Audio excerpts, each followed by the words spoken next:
Hey guys, Palisade Gaming here, and this is a quick little video on my ranger build in Guild Wars 2.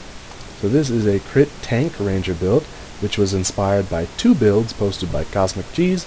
A link to his channel will be in the description below. This is a 0-20-20-0-30 build, and we'll just jump right into it. Now in the skirmishing tree, first minor trait is Tailwind. Gain Swiftness when swapping weapons in combat. That's helpful as you'll be swapping weapons very often. The next major trait is Pet's Prowess. Pets deal 30% more damage on critical hits. This is very good as I'm using kitties, so they crit often and they crit for a lot. The next minor trait is Furious Grip. Gain Fury when swapping weapons in combat. Now this is a absolutely necessary trait to have. This build swaps weapons a lot, and it really relies on that fury to grant crit chance. So the next major trait is Carnivorous Appetite. Pets gain health on critical hits. Now this is where the crit tank comes in for your pet. Your pet will crit often, crit for a lot, and gain health every time it crits. So it'll keep it up in battle longer, and it'll survive very well. Now in the Wilderness Survival Tree, the first minor trait is Natural Vigor. It increases endurance regeneration by 50%. This is wonderful. The key to rangers surviving is their mobility. Endurance will grant you that mobility, as every time it's at 50% you can dodge roll. Dodge rolling, you take no damage. It's just wonderful.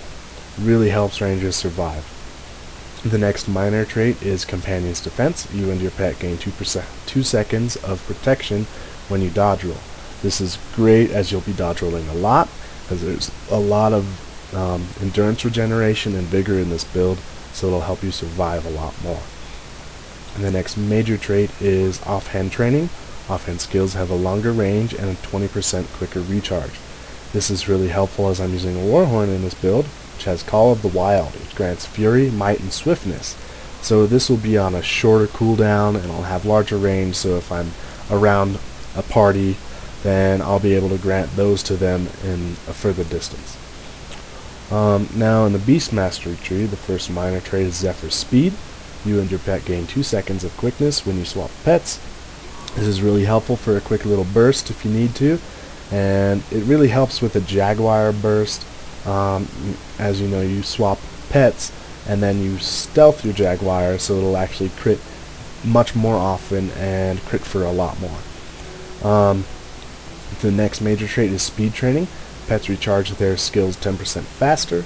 This really helps your pet deal a lot more damage and be a lot more survivable, as the more damage it deals, the more health it gains. The next minor trait is Loud Whistle. Pet swapping recharges 20% faster. This is necessary in any ranger build, as it will reduce your pet swapping down to a 15-second cooldown when they're alive and 48 seconds when they're dead. The next major trait is Compassion Training. Pets heal for more, once again, making your pet more tanky and more beefy, and surviving in battle longer and doing more damage because it's alive. The next minor trait is Nature's Wrath. 10% of healing is given as a bonus to power. This is a nice little buff to have. It just increases your base damage a little bit, so then your crit damage will be even higher. The next major trait is Natural Healing. Your pets have natural health regeneration, once again making your pet really tanky, really beefy.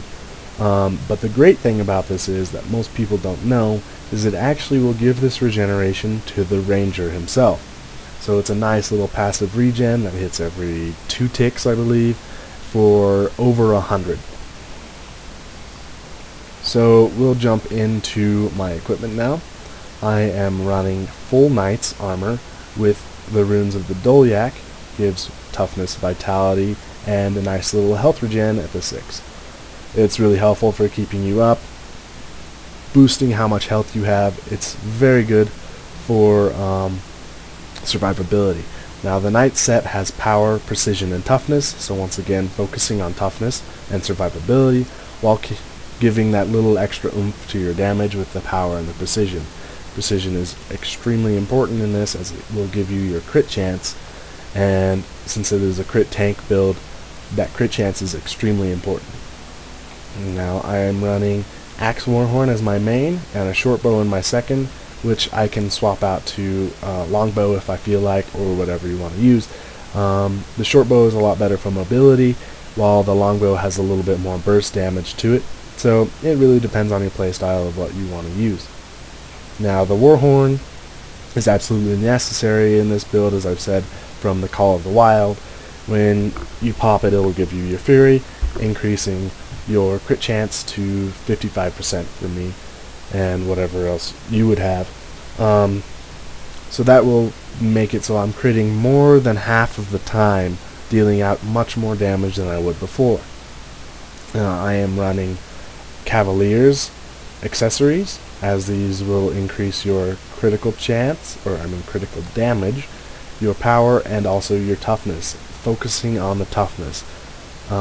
Toughness will reduce the amount of damage you take, thus making you tankier, as this is a crit tank build. Now I'm only sitting at 2,132 toughness and over 3k armor, while you will see in Cheese's video that his friend was sitting at about 2.5k toughness rather than just 2.1. You can get that toughness much higher through ascended items, which I'm only running exotic, but I'll get there eventually. So we'll go through the utilities in this build. So the heal skill I like to use is Troll Unguent. It has a nice little heal over time, which is very good for mitigating damage and helps you stay up a lot longer.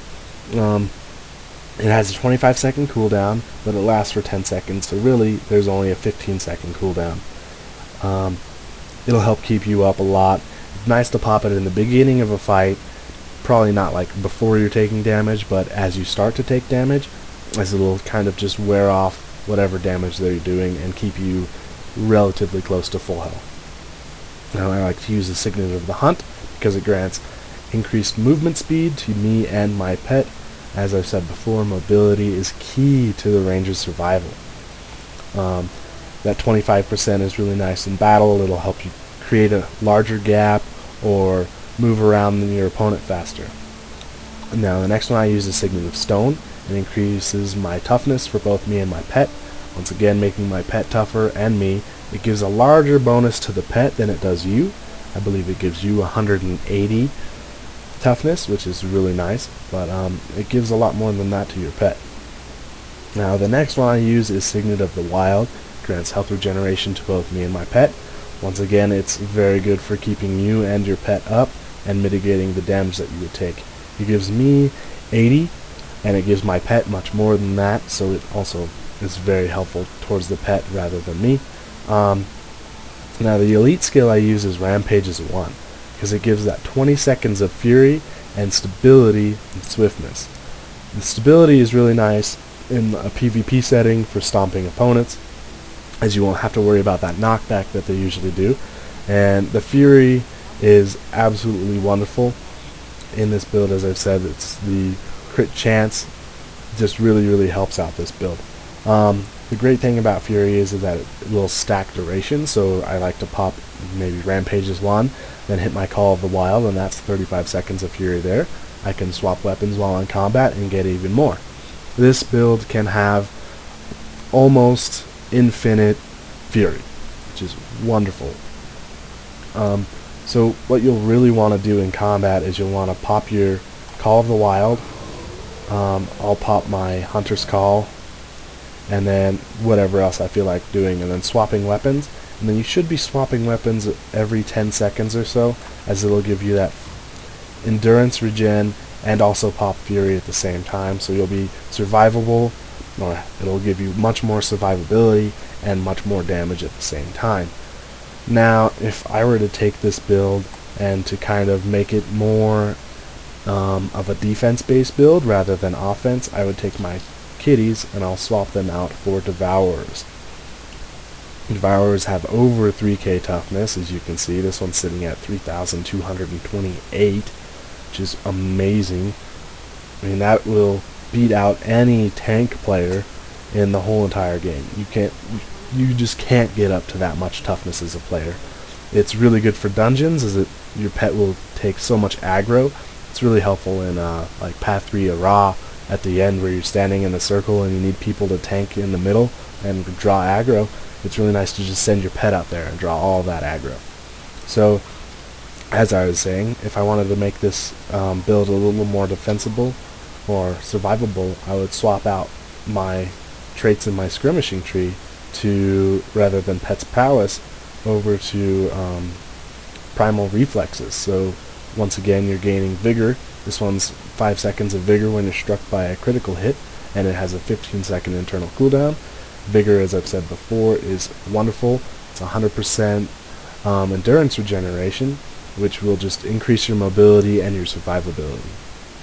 And I'll swap out carnivorous appetite for either honed axes or quick draw, depending on which one I feel like I'm using. If I really want to have more critical damage with my axes, then I'll use this. Or if I want to have mobility with my short bow or long bow, or more damage with those, then I'll use that. This will just give you that little bit more vigor. Your pet will be more tanky.